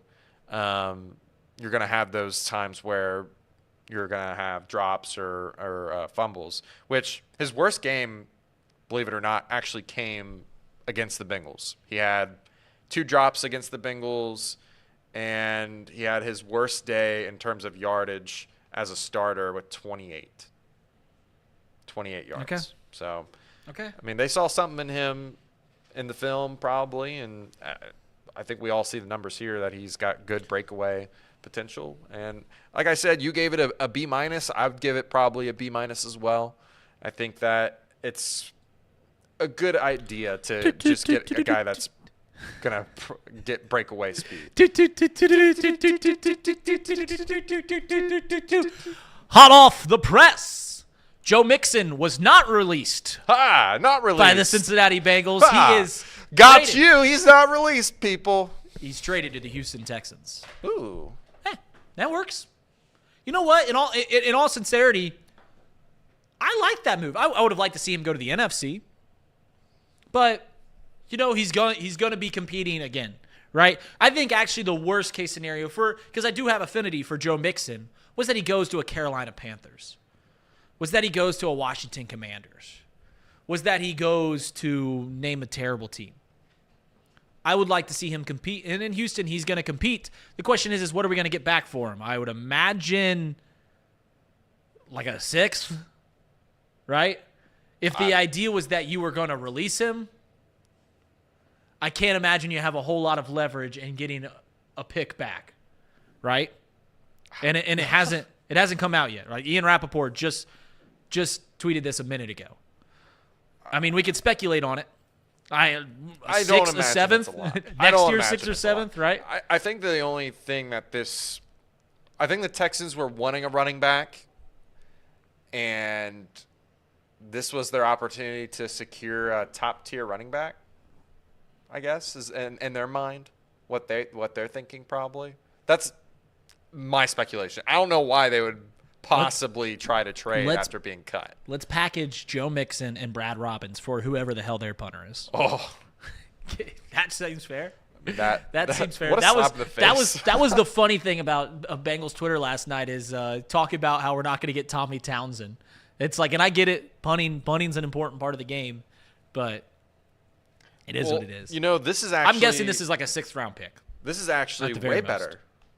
Way better than I thought, because not only that, we get rid of his cap hit Right. instead of cutting him. So now we get an extra 2.75 or 3 that you would be losing by cutting him. So we save $4 million, likely getting a draft pick. So this has turned into a really good deal for the Bengals. So let's do this. Unless we're getting a player, unless like we're like taking a player of similar cap hit, like that could be the case. Yeah. That could be the But case. more than likely than not, it's a player that would help us. But just a reminder, this was Casey's opinion at 10-12. Stupid. Absolutely dumb. Horrible. What the heck are they doing? This is stupid as heck. Casey was fired up at 10 p last night. It's now about 13 hours later, and Casey loves the move. Well, it's a little different from cutting to trading a guy. You completely get rid of all the money there, but whatever. I'm very interested to see what this ends up being, though, because There's no way we get a draft pick, right? get a 6th rounder. I don't know. I mean, it's 7th rounder? certainly nothing that moves the needle, but just the fact that we are sending him to a good team, that we're getting the cap hit off of our books, presumably, unless they give us a player of similar cap hit that then we just release. It could be something. I mean, we'll let the dust fall before we make our opinions. But when we already like the move, now we love it. I still just don't understand why they would trade. It doesn't make any sense. It has to be a low draft pick. It might not even be a draft pick. Like, it literally might be a guy that the Texans were going to drop, to release. Yeah. And that was the deal, is like, hey,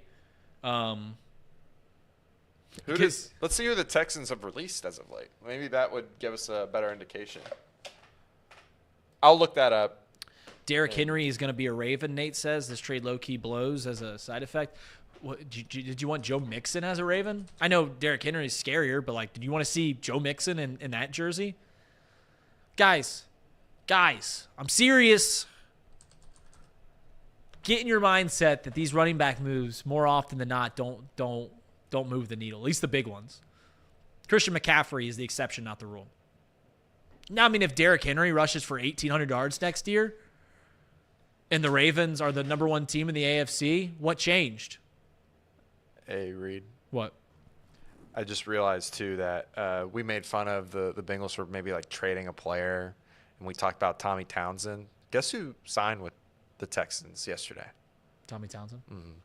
Could you imagine they just traded Mixon for Tommy Townsend? Give me Tommy Townsend. We'll give you Brad Robbins, Joe Mixon. That'd be awesome. That'd be cool with me. Who cares? All right, this is good. I think everyone's on board. Listen, this strikes a lot of. We lose the cap hit. We get younger at running back. We get more explosive at running back. We get cheaper at running back. We frozen? You're good. Okay.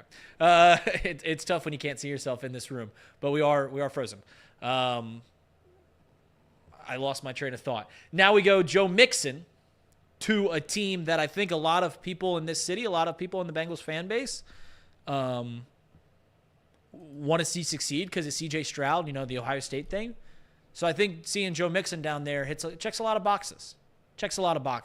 This move keeps getting better and better. I move it from a B- to a B+, with the right to change it once again once we see what the trade is. But I move this to a B+. It's a fun move. Yeah, that was a huge deal, the fact that was traded. So at least I'm assuming that they're trading the contract away as well. That's the other part of this. Luke Brown said Corey Dillon didn't move the needle for the Patriots, just won a Super Bowl for them. Hey, Luke, do you think the NFL's changed at all in the last 20 years? Hey, buddy, you get in here sometimes, and I like you, Luke. Thank you for watching the show. But, like, do you think the NFL has changed at all in 20 years? You think that maybe the style of the game has changed a little bit? Just a thought. Just a thought. Casey, we haven't done our ads yet. It is now 11:30. We're doing them late. So let's go ahead and break into the ads. Yeah, let's go ahead and break into the ads. The Bengals report that we've done pretty much all day is brought to you by Encore Technologies. Encore Technologies provides IT solutions for a data-centered world with a suite of services from mobile computing to desktop to data center, supporting both centralized and work-from-home computing modules to improve efficiency and productivity. Path to innovation begins here. Yeah, so I was going to say productivity. Well, I'm trying to get through it fast so we don't lose viewers. Okay. Path to innovation begins here. Visit encore.tech. Pawnee water, made right here in Hamilton, Ohio, uses natural limestone filtration. Unlike the artificial processing the other brands use, the result is a healthy alkaline water, and some say the best tasting water in the world. Visit Pawnee Water at PAHHNIwater.com so you can buy this great tasting water.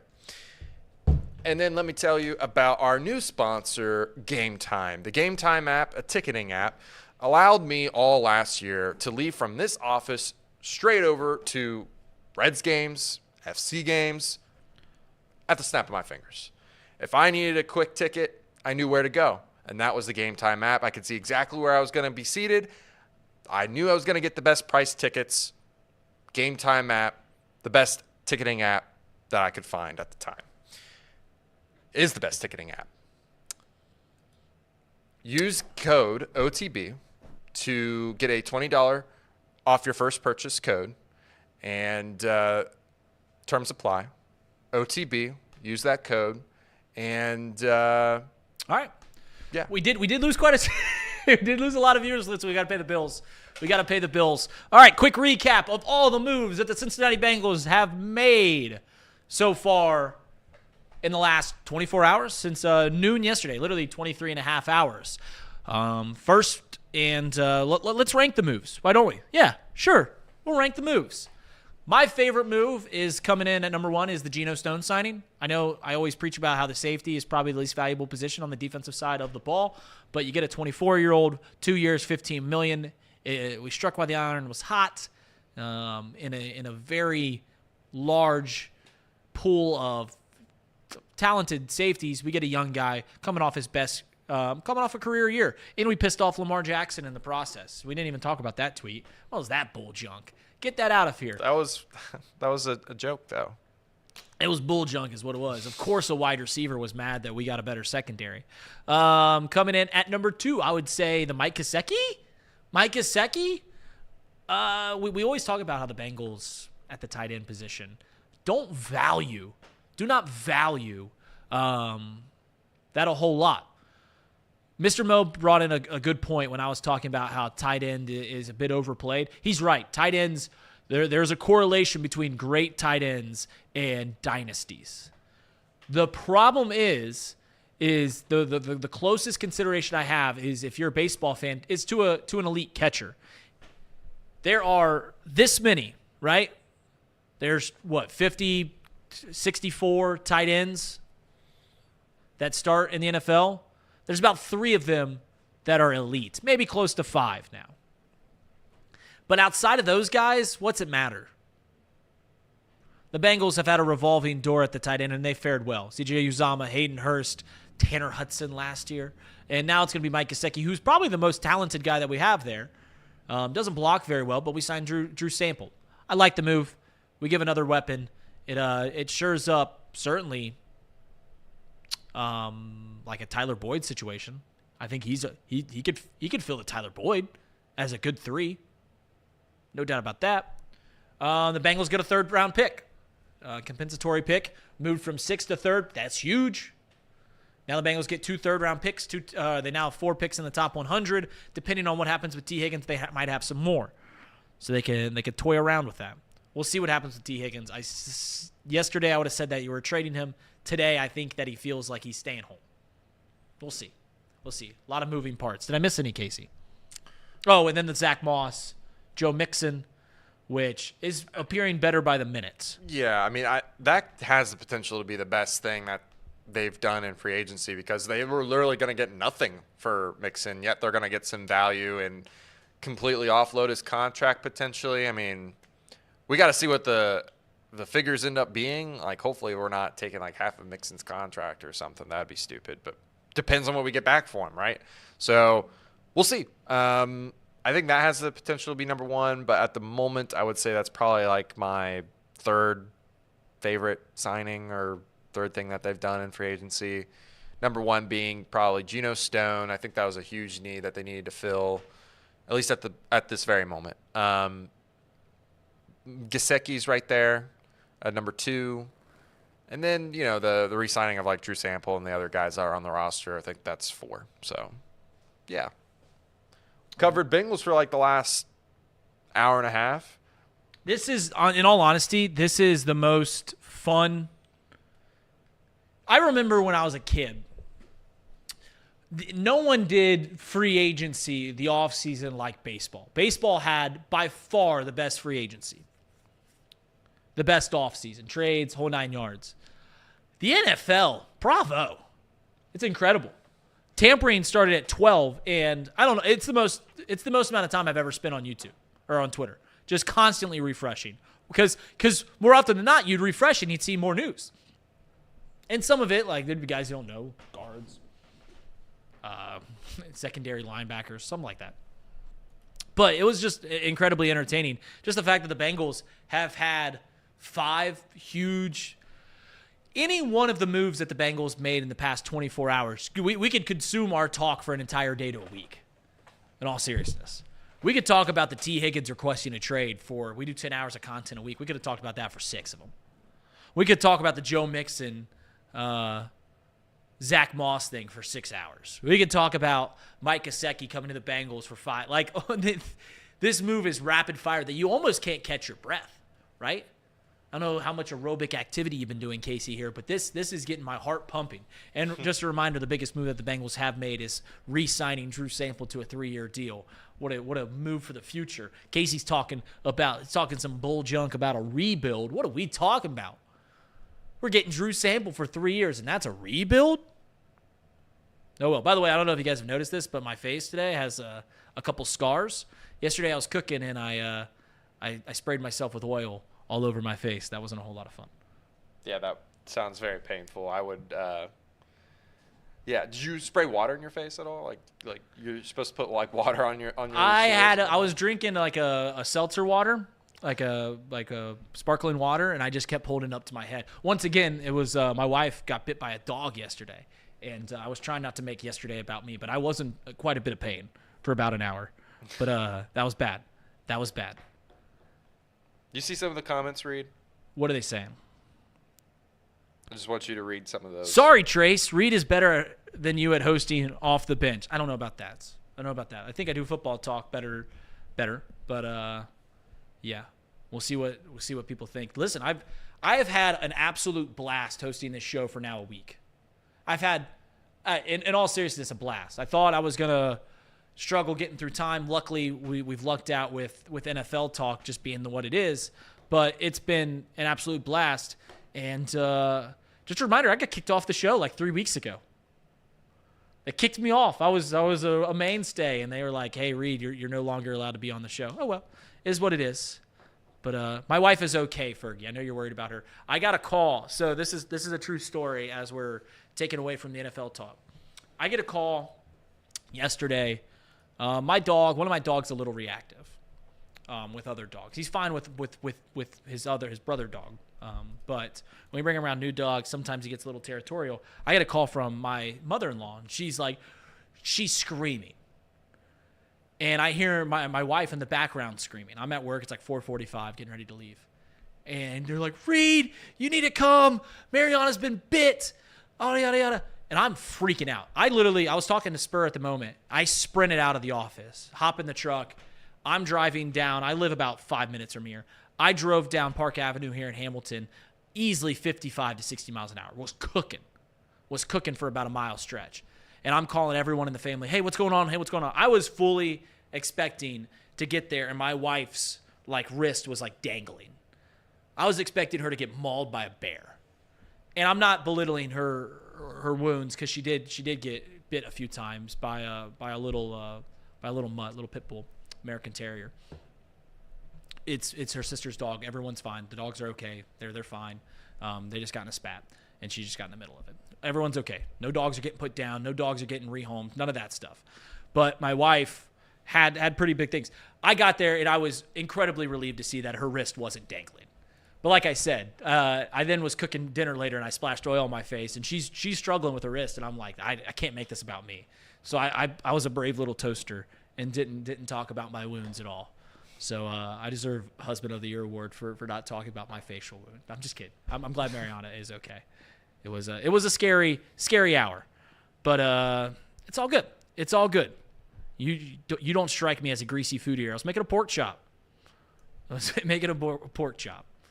All right, Casey. We had some other stuff talking about. Now Can I suggest what we talk about next? Yeah, sling it. Just what the Bengals should do next. I think you and I know what the Bengals should do next. It's what we've talked about. Should we count down and say it at the same time? I don't know if we're going to say the exact words. Say the name that we should sign. Oh, well, we both think it's DJ Reader. Yes, that's correct. Should be DJ Reader, but last week the rumors are Kendall Fuller though. Yeah, listen, with how much capital this, if we can sign one big free agent, right?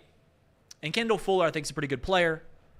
He's obviously one of the bigger cornerback signings. If the Bengals can only sign one big defensive player, and that's what they're gonna do,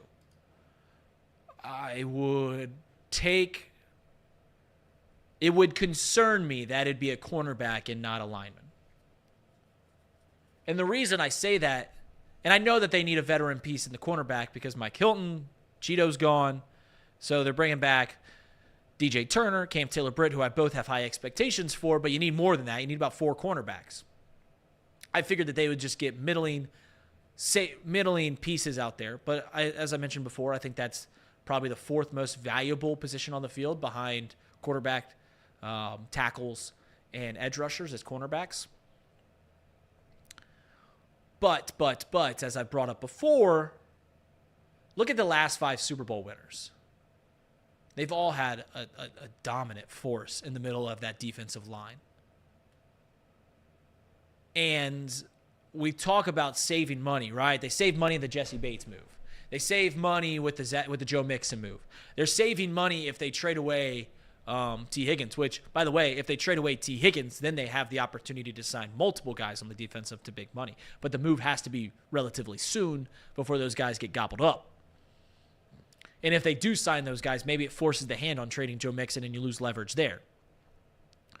But when it comes to what the Bengals need to do, I said it last week, I think on Thursday or Wednesday, that I think the Bengals have hit on every move they made so far.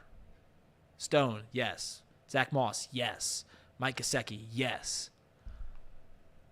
I would feel a little empty if they don't make some serious moves on the interior line. And maybe I can salvage that by that's definitively where the Bengals are going to go first round. I prefer them go tackle first round based off of the talent that's in this draft class. But yeah, it would just feel so like one step forward, 2 steps back if you don't fill what DJ Reader meant. Casey has the take, and I can't disagree with him. That DJ Reader is the most important piece on the Bengals defense the past few years. I can't disagree with that.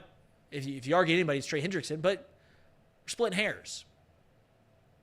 So how do you not go into a year where you're still trying to compete, unless you think you're in Casey's camp and you think we're completely rebuilding the franchise? Joke to our talk that we had 2 hours ago. But there's got to be a move there. If they make a significant move there, we talked about how this offseason's the most important offseason, and Bengals franchise history, we've said that for a few years now.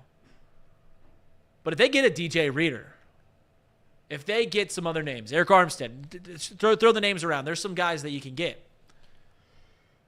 If they don't get one of those guys, it feels a little shallow. If they get one of those guys, then I think that they have hit the first half of this offseason out of the park. Now, can they?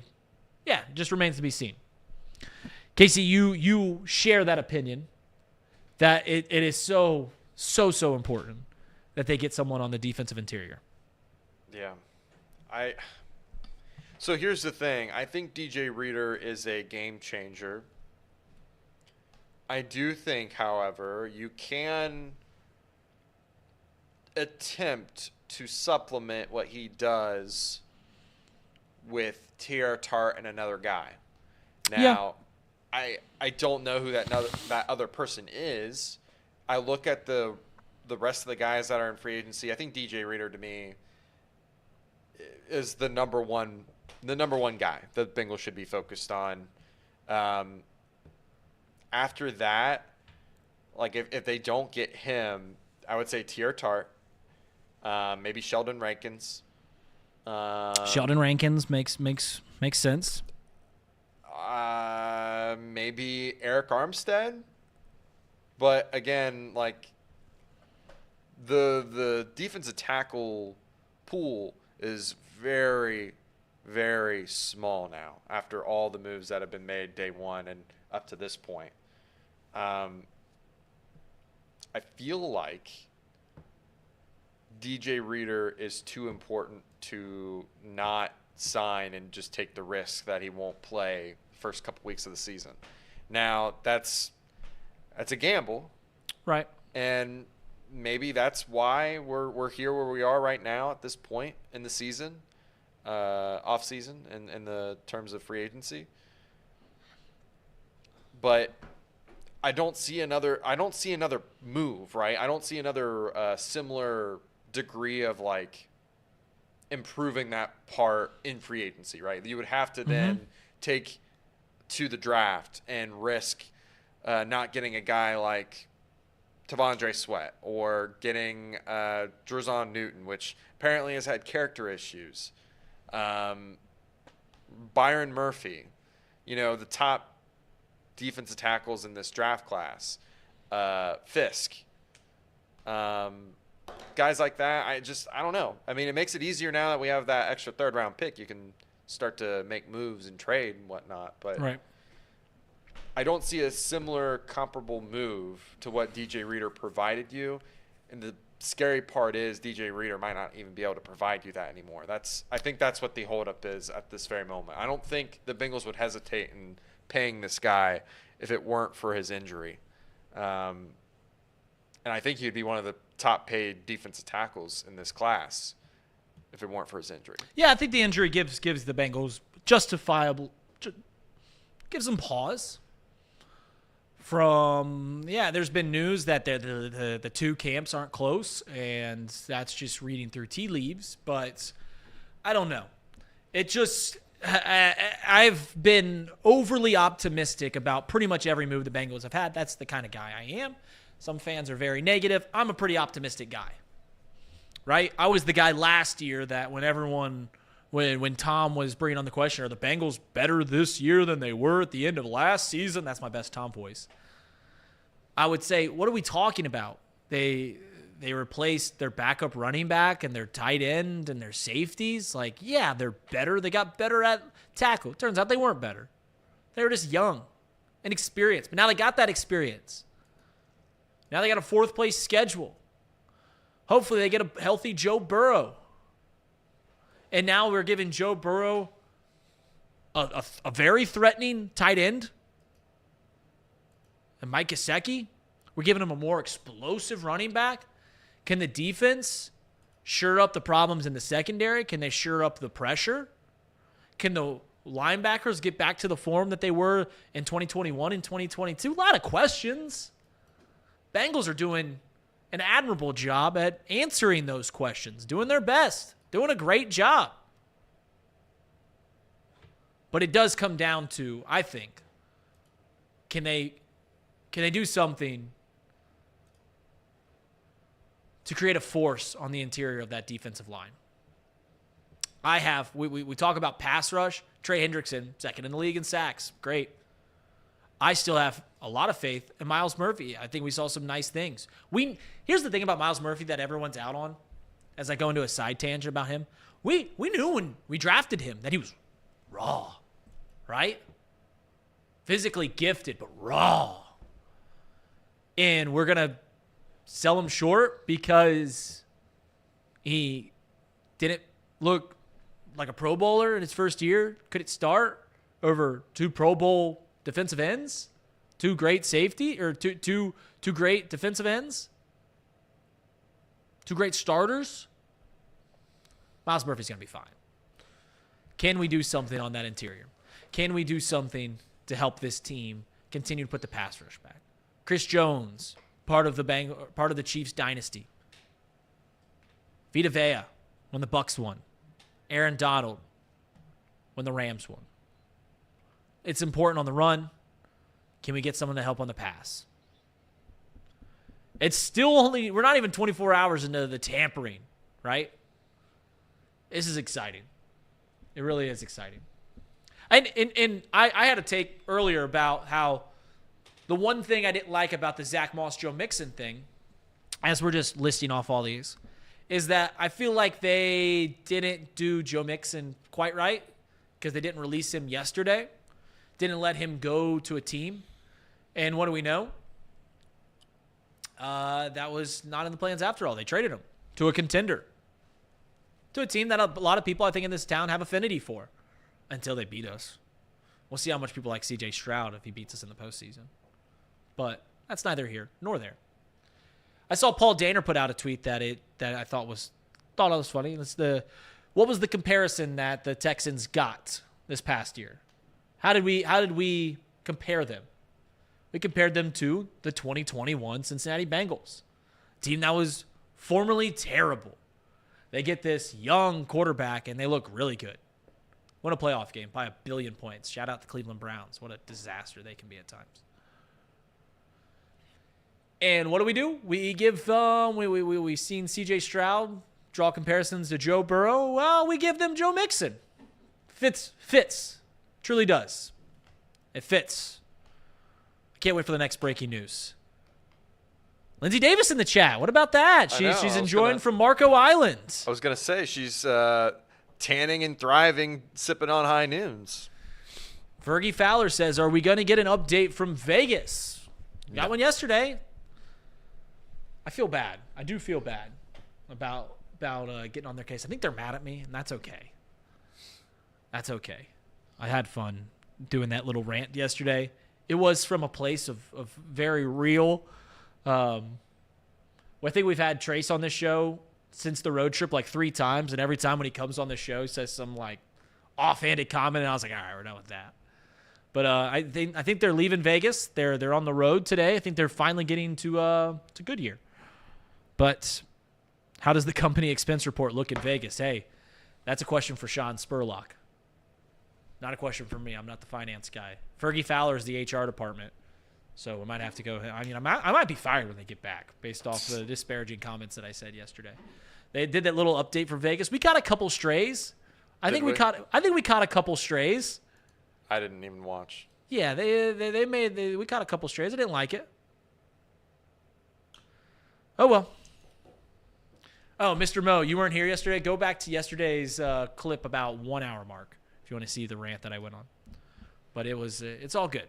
It's all good. I gotta call Elliot today, make sure it's all good. They're heading to Goodyear, and we've done an hour and 55 minutes on the NFL. Let's do 5 minutes on baseball.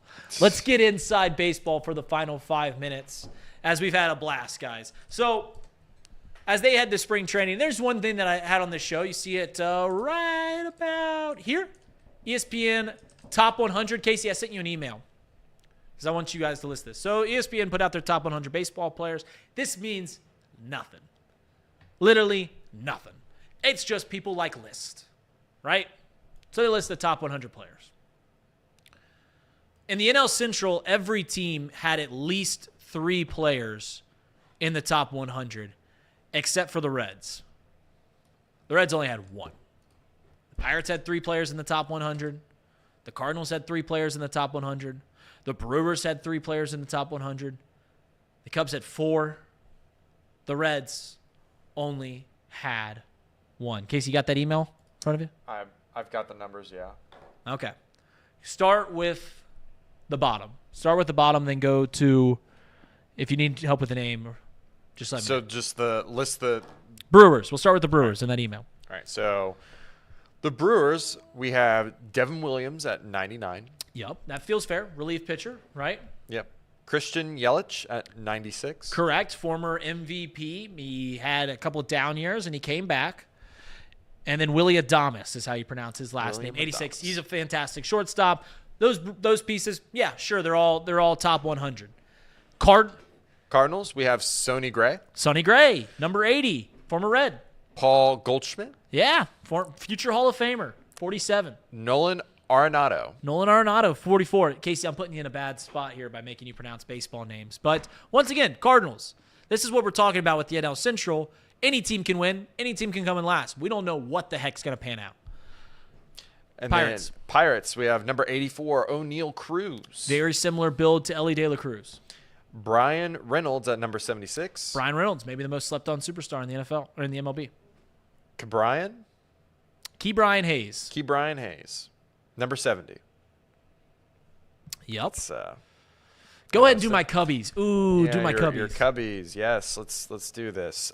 Justin Steele, 77. 4th in Cy Young voting last year. He's the Cubbies ace.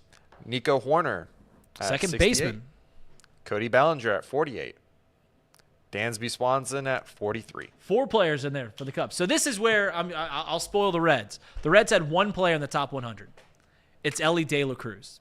And I get it, right? A lot of that might be projecting based off what we saw for a month, not what we saw for the entire year. And I think I've seen some Reds fans go like, what? How do all these teams have 3 guys? Why do we only have 1? Who would you rather have on there? Out of all the Reds, who fits on there? Maybe a Matt McClain in the 90s? Maybe Jeimer Candelario? But here's my prediction. And this is where I'm not going to do a bit. I'm not going to do anything. My prediction is that in 1 calendar year, 365 days from today, when ESPN does their top 100 baseball players, there'll be 5 Reds. Hunter Green will be on that list. Ellie De La Cruz will remain on that list. Matt McClain will be on that list. You're going to see a guy, maybe a Nick Lodolo, maybe a Jeimer Candelario sneaks on. The Reds are a force in the NL Central. Just is what it is. Even with all the bad news over the weekend, they're still a force to beat. Casey, we've got cherry on top, and we got to head out of here. Cherry on top. Let's see here. Ellie De La Cruz was 73 RN.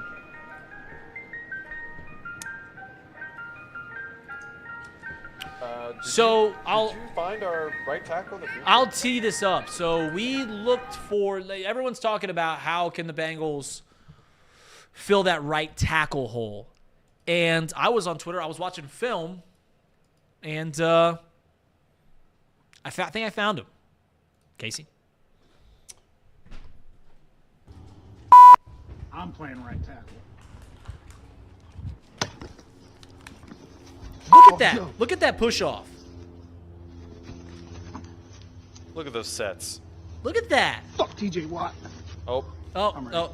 that one wasn't bleeped. I'm playing. What? Drew. Maybe that's on us for not vetting that. Why'd you bleep the first 2? You just really wanted to say that to TJ Watt, didn't you? I would love to see an Oklahoma drill between our guy Drew Garrison and TJ Watt. Drew, what's your RAS score? That's what I want to know. It doesn't matter. Not for Drew. He's a gamer. I I think when we saw the news that the Bengals were going to be signing Drew Garrison, I was really hoping that he would get a great deal. Turns out he's a team-friendly type of guy. He took a team discount for the Bengals, so gotta love the guy. How much would it cost for you to play an NFL game? Would you do it for free? Yeah, I'd probably. Because I do it wouldn't. for free. You wouldn't do it for free? Nah. I'm not playing linebacker. Well, they're not gonna make you play every snap. Well, it would probably be like one. I would go out there for one play. Like, I would pay money to play for the Cubs. I would pay money to play for the Xavier Muskies. You would have to pay me quite a bit of money to play an NFL game. Casey, it was funny, objectively, today. When we did have to do the ad reads, we lost like 50 viewers. I was trying as fast as I could. I know. To get Well, through we have them. to do them. Like, I'm not saying anything for you. I paused you. I didn't anticipate that we'd lose that many viewers. But guys, we had a lot of fun today. Keep your app refreshing. Keep x.com refreshing, because my oh my, it's a great time to be an NFL fan. I know Mouse Cop pokes fun that we've talked about NFL news for pretty much the entirety of my run here as the host. What the heck do you want me to? I mean, it's tampering. It's tampering day 2. You got to keep it. Also, I think we've addressed this. I'm trying my best here with the Reds talk with some positive news. I'm trying my best. I don't want to be the overly negative guy. I've finally built some rapport with y'all. We're keeping it going. We'll be back tomorrow, 10 We don't have any guests lined up. I haven't talked to the Brenneman. Might have them on tomorrow, but I do anticipate that there will be some more news revolving our Cincinnati Bengals. Keep that feed refreshing. We'll see you all tomorrow, fresh at 10 as we get on Off the Bench, presented by United Dairy Farmers. See you guys tomorrow.